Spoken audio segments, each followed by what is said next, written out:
So Professor Dave once made a video about flat earthers, and flat earthers all the time attacking him for what he knows. So SciManDan then eventually saw that video and came to the understanding that something was horribly wrong and wanted to react on it.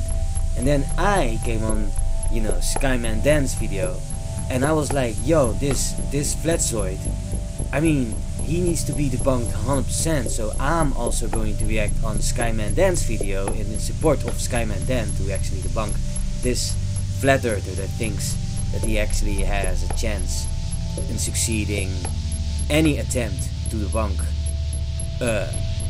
globetrotters, as they say it. It's really actually stupid. Why actually do they exist in the first place? Yeah. Hey everyone, so some of you may be aware of my recent foray into the flat earth community, most notably with this lengthy response to the Globe Busters. For about 2 months now, the comments section of that video has been a consistent hotbed of activity, with hundreds of flat earthers stopping by to share their opinions. Wow. Hundreds of flat earthers. Probably a lot of them are just sock accounts created to make it look that way, but yeah. Why would anyone make sock accounts to actually do that? I mean, it's weird. Now it seems Flatzoid is not a fan of the flat earth community as a whole. Oh dear. For people who claim that globetards just repeat what they were told in school, you guys sure do all say the exact same things. Oh, like you. Coming in, yeah. Wow, hundreds of flat earthers. Probably a lot of them are just sock accounts created to make it look that way, but yeah. Oh, like you. No, not like Professor Dave. Professor Dave actually has done his research, he has gone to school for this, so not like him, not like SciManDan, and probably also not like me. Oh, like you. Coming in, yeah. And yeah, globetrotters. What even was that, Flatzoid? Why even pause it there? And I don't just mean the same arguments, I mean the same things word for word, like they were copied and pasted from some manifesto. That is actually very true. It's a bit difficult to change something. Gas pressure requires a containment. No, it doesn't. You have to prove these things, and you still haven't proved these things. You're just saying things. An antecedent. Which is exactly what Nathan Oakley would say, so point proven. Let's try and restructure that in another sentence. Without containment, you cannot have gas pressure. Actually, it shouldn't even matter whether it is contained or not. Air is there, it's like having a density, yeah, sure, but it's not like the way you think it. And we're gonna explain how. So what's going on with the actual air around you then, Flatzoid? Because that's pressurized, isn't it? Another way, gas pressure, antecedent, container. You see, they're structured differently, but they have the same argument. And one which has been debunked several times, yet you still parrot it. This is how we can tell Dave. He's not up for that. So he thinks everybody having a different structure of the same argument means they're all parroting the same thing.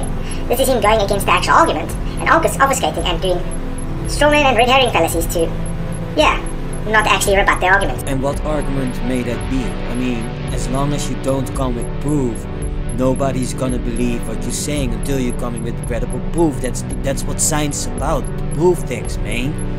What are you even blabbering on about? This is just his intro. He's yet to get to the 10 things. This is why I say someone like this guy will not come debate someone like me or anyone else, really for that matter, because he would get totally obliterated because this guy is just fallacy king. No one is going to be obliterated but you. This is about science. You cannot just say things and then expect that people are going to believe you. You have to prove these things. Again, that's what science is about. If you can't prove it, then it's probably just not true. You obviously haven't seen his debate with David Weiss of DITRH, because that was an obliteration, just not in the way that you think. This is because you all watch the same ridiculous YouTube videos made by the same handful of con men, and you all quote. I like how he pronounced everyone is con men. I wonder if I'm part of that. No, I don't think you are. I think you just parrot the con men. Them verbatim without applying a shred of critical thinking. So now that I am intimately... Without a shred of critical thinking. That's all the flat earth is, guys. It's critical thinking. It means we do not just take consensus, we actually go and have logical thinking. No, what he actually means is that he suffers cognitive dissonance. The information that he sees, he cannot take it in. It's hard, man. Critical think. Hence why we don't believe in the globe. Hence why we can prove the globe is not true. Because it goes against critical thing, it goes against reality. Because it goes against his reality. Not ours. His. Only his. As I said, everyone, Dunning-Kruger. Familiar with your greatest hits, I just had to make one more video so that I could share the 10 things that all flat earthers say. Okay. So we got it? You guys ready? The 10 things that all flat earthers say. Look at them being ready to destroy legit professors and legit students of, science and mathematics, but he's gonna figure it out. Oh, watch out, we have a bad boy over here. If you're a regular person and you haven't seen my other 2 Flat Earth videos, you may want to check those out first for a little bit of... I like how it says if you're a regular person, as if flat earthers are not regular people. Because they aren't. No, we definitely are normal people, we just have the ability to think for ourselves. We don't get it. Yeah, right, that's why you denounce and deny every single evidence that come up, right? Globe. No. Globe. No. I mean, look at you, thinking that you're not the sheep. Ah yes, the sheep insult, another thing that you all parrot. Of context. But if you're a flat earther yourself, don't bother. I'll be speaking directly to you throughout this video. Let's begin. Guys, you hear that? He's going to be directly speaking to us throughout this video, but what has he been talking about? He's been talking about us, not directly to us. No, he's talking about you. You're the one that don't understand physics. You're the one that doesn't understand that the earth is round. This whole video so far has been a minute. Okay, just over a minute. And he wasn't talking directly to us, he was actually talking against us, about us. Does that actually show he's very intelligent people? Yes, we're already 1 minute in, but we haven't been able to actually go into the subject, because you keep on passing that stuff and stuff. Nobody is waiting for that stuff unless you actually have something to say, man. Flatzoid, he did his intro and then he said he'll be addressing just you. What's hard to understand about that? Number 1. One extremely problematic side effect of taking the globe and flattening it out into a plane is that gravity makes no sense, and there is no reason for things to fall to the ground. Sorry, flat earthers never ever say that. No, they don't, because otherwise they'd be arguing with themselves. He's addressing gravity. Give him a chance. The globe comes from the flat plane, not the flat plane comes from the globe. Dave? What? Dave? So sorry to tell this to you, but you actually have no fucking clue. Already guys, who is showing dishonesty here? He is, he's making up an argument, he's doing a straw man that doesn't even exist. Do you believe in gravity, Flatzoid? No, you don't, so this argument is a valid one, isn't it? It does exist.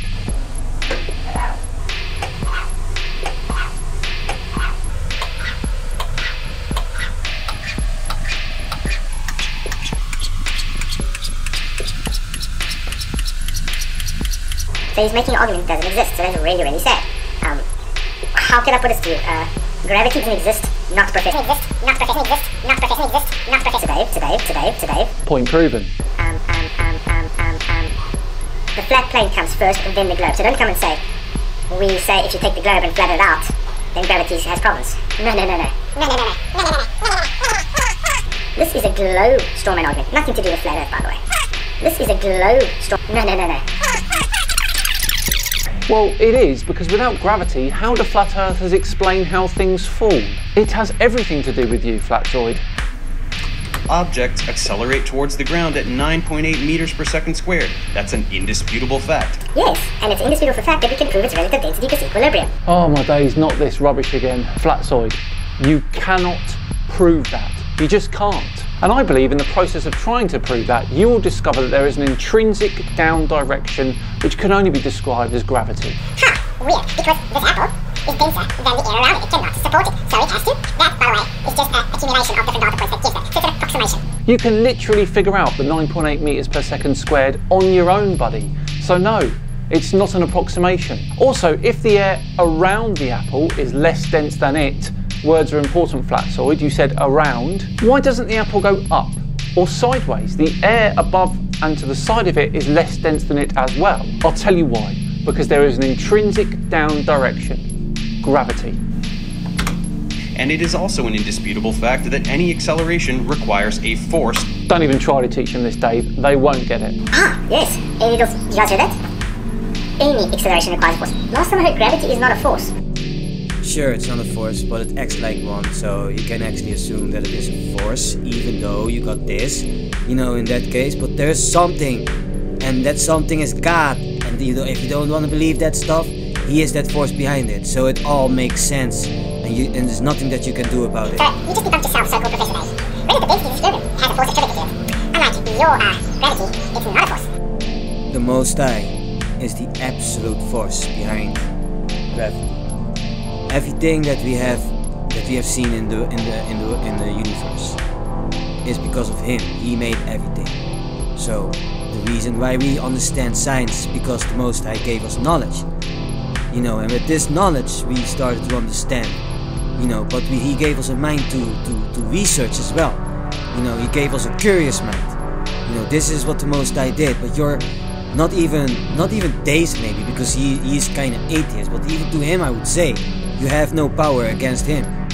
You know, you can say what you want, but scriptures come together on that stuff. Scriptures come 100% together on that stuff. There is nothing you can say about it. And if you still try to do it, okay, that's yes, on you. Technically, it is not a classical force, but the mechanisms that cause gravity means that it acts very much like a force. So, for want of a better word, force is fine. How do you have acceleration even without a force? To produce it. This is how cars drive, planes fly, people walk, cats jump. It's how literally all motion works.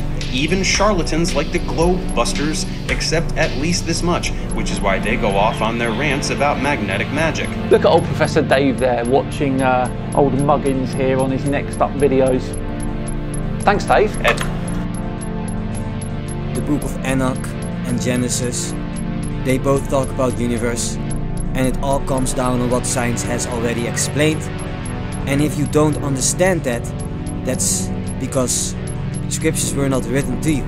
Because scriptures also say that the book is written to Israel itself. The word is given to Israel. So understand, you know, just because you know science, you know, people with science want to debunk, you know, the scriptures. But I'm gonna come already out for it. You know, scriptures is the book of Israel, is written by Israel for Israel, and only Israel will understand it and is able to teach it and can correlate. If they understand science, at least, you know, as well, they can also correlate the understanding of that this belongs together. Science is a God thing. He gave you knowledge. You know, you cannot dispute that. You know, it's not a Christian thing. It's not a religion. You know, the Torah instructions, you know, is a way of life. And if you don't understand that, that's still on you. They say electrostatic. In other words, the higher you go up, it changes at 100 volts. So this gives the potential to give their down bias. This is why I don't agree with them that much. If they are pushing it, that it's sort of like replacing gravity, in other words, just giving it another name. That's why I don't agree with their dielectrics rubbish. Common sense is fact. So you can't disagree with that stuff. Scriptures say that everybody should be one mind. So that means that everybody, you know, believes the same. You know what I mean? So meaning as well, in science, if you come to an understanding, if an hypothesis is proven, then everybody is in an understanding that this is the truth until something else is proven. Unless you can prove to me that God doesn't exist, which you can't. It's still like sort of kind of dispute whether God exists or not. But I say God exists. You know, you can't prove that. But if you can, I can prove that he exists though, you know, because I know scripture. If you can prove it, then you know scripture. But Dan here and Dave, they can disprove you on the science. And I can too, because I love science. And therefore, I'm gonna already come out, like, I'm not a damn fucking creationist. You know, like, I'm not like this guy that says, oh no, because science is not possible. That's not me. That's not me. I'm not a Christian. You know, if you want Christian folklore, go to a church. I'm not here for that. Flat earthers all arguing about different things is one of the main reasons why none of it is true. Because what makes it different from your guys' view of gravity? So yeah, I do agree with Dave. What does it have to do? But still, what has this got to do with the actual argument you presented? Pushing it flat and putting gravity. That doesn't push gravity. You guys do. You just debunked yourself also when you said gravity is a force, which all know gravity is not a force. And if you were a professor, you would know this. You would, yes, but you would know that it acts like a force, as I said. And you would expect scientifically literate people to get that. So, as you may have seen in my previous video. But quite comically, most flat earthers don't even do this. Most of you address this problem by simply listing two words: density and buoyancy. So this is the first thing that Dave is listing that flat earthers all say, and not 2 minutes ago, Flatzoid was literally saying it. Amazing. Well, I hate to break it to you guys, but these are not forces. Yes, they are forces. It's called pressure. Is pressure a force? Last time I checked, pressure is a force. Let's see. What is pressure? So he's given an answer, and now he's Googling to make sure his answer is correct. This really is a Mickey Mouse operation, isn't it? That's perfectly fine, but that doesn't mean that Google is not handy to find some handy stuff about handy things. You know, so you can read as well that gravity is a property of anything with mass. It's one of the 4 fundamental forces in the universe, and it's caused by an object bending space-time around itself. The larger the object, the greater a force it will exert. Pressure, and that's the most important part, pressure isn't even a force. Technically, it's a measurement of how much force is being applied per unit area. So that it's just still a bit different than, you know, it's not the same. It's really not the same as gravity. You know, like, it's different, you know, and that's what they don't understand.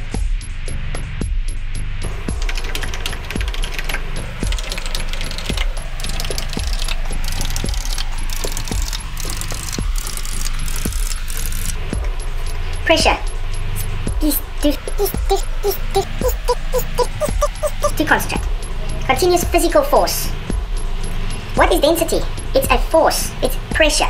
It's the pressure. It's forcing itself down. It's forcing through because the medium cannot support it. There's not enough pressure to hold the object up. There's no force. There's force, but it's not enough to be able to support it. Thus, it comes down. Wait, what? Whoa! Why are we talking about density? I thought we were talking about gravity. Oh, if you really want to talk about density, I guess, you know, like, there are a lot of, like, what is density? Like, seriously, man, like, I'm gonna use Google as well. Why density, volumetric mass density, or specific mass? This is also how we calculate planet. It's the substance mass per unit of volume. The symbol most often used for density is P, the lowercase Greek letter rho, although the Latin letter D can also be used mathematically. Density is defined as mass divided by volume. So, you know, like now we're gonna test it out. Is density is force? Let's be dumb. Is dense negative gradient of pressure? Force density is fluid mechanics. The force density is a negative gradient of pressure. That's the physical dimensions of force per unit volume. You see, and that's not actually technically a force. It's not. So that's already in this credit. It says here that same sentence that I heard before, physical dimensions of force per unit volume. So per unit, that thing, dimensions of force per unit, you know, but that's not really a force. So no, density is also word not salad really a of the force. most exotic variety there from Flatzoid. You see, there's also not enough pressure to stop it going up, and you keep saying down. Why down? Why not sideways? Why not up? You are debunking yourself every time you say the word down. I had to pick this up. I literally picked it up and put energy into the system. It's got potential energy now. Yes. Gravitational potential energy. There's not enough pressure supporting it down. You understand? It's not going to carry it up because I literally picked it up. I put energy into the system. It's out of its equilibrium. It's relative equilibrium. Now if I let it go, what's going to happen? I released that energy. It is now transformed into kinetic energy and it has gone down. What happens? It's a force. It accelerated due to pressure. Utter nonsense. If what you are saying is true, then steel ships, no matter what their shape, would sink. Steel is denser than water, yet when shaped like a ship, it doesn't sink. And yes, I do know the reason why it doesn't sink, but I'm hoping they'll argue with this and bring up buoyancy, which involves gravity. Oh, are you seriously just dropping a thing just in order to show us that gravity doesn't exist? In physics, gravity, from Latin gravitas, weight, is a fundamental interaction which causes mutual attraction between all things with mass or energy. Gravity is by far the weakest of the 4 fundamental interactions, approximately 10 times weaker than a strong interaction. You know, so in essence, what I would more accept is that gravity is an energy. You know, not a force, but an energy. Thank you very much, Professor Nodder, Professor Dave. Let's go on. Hope you're all still with me. Busy going to go through and debunk this clown of yeah. Forces are vectors. They have a magnitude, which means a numerical amount, and a direction, which means they have to point somewhere.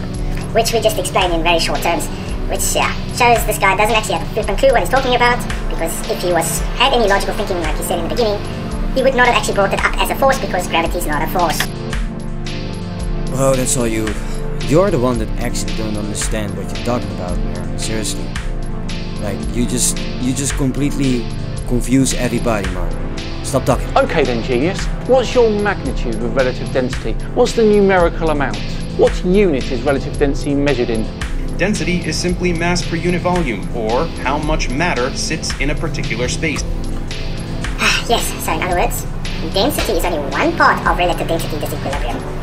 Something here is ignored about, don't you guys understand that? No, density is how solid an object in essence is, and how big it is as well. You know, it's something else. It has nothing to do with gravity, because gravity has to do with energy and mass, and not volume. That's a whole different thing. And the bigger the volume, the heavier it is, and meaning also that because of that weight, you know, it's gonna pull harder. You know, bigger density is also, you know, if you've got a big planet, it's gonna have a bigger gravity than a smaller planet. But some things in the universe have bigger density because they're more solid. Like black holes, for example, are very solid. They're so solid that actually, you know, it's heavier than our sun. You know, and that's why it attracts so much. That's why there is a whole gravity pool there, like a whole gravity chaotic there. You know, it's unbelievable. That's, you know, not a force, but an energy. It doesn't point anywhere. And buoyancy is simply a measurement of an object's tendency to float. Buoyancy? Would that be pressure? Pressure forcing the object up because it can actually support it? No, it is not. It's the other way. It's the other way around with density. It's the lighter the mass, you know, the lighter the object. You know what I mean? It's like how solid that is. You know, if you have a football, that would most likely, you know, it would, you know, float on the water. You know, but if you got a stone, that would not. You know, but the stone is smaller. No, yes, but it has more mass. That's the whole point. Let's have a quick look at the equation for buoyancy, shall we? Oh, what's that little G in there, everyone? Let's all say it together. Gravity! Right, I think that's a good place to leave it today. We'll continue with Flatzoid's lecture next week. Who knows? Yeah, that's it for me too. For me, this is why I don't want to deal with flat earthers. There's way too much confusion, and the Most High is not a god of confusion. You know, so he would never make a flat earth. That's bonkers. See you guys later.